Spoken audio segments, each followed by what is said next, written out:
ভিডিঅ'টো ভাল লাগে স্কুলৰে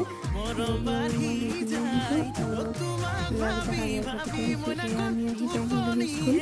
স্কুলত আমি কি কৰিলে দেখাই দিছোঁ আপোনালোকে চাই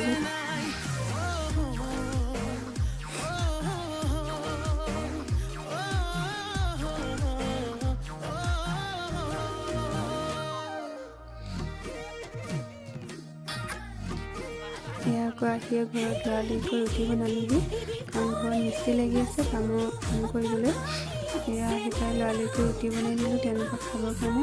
তেওঁলোকে খাই ল'লে স্কুলত মই আকৌ তেনেকৈ বনাব দেখাই দিছোঁ চাই লওক যদি ভিডিঅ'টো ভাল লাগে লাইক কৰি দিব আৰু চেনেলটো ছাবস্ক্ৰাইব কৰি দিলে নাপাহৰিব ধন্যবাদ।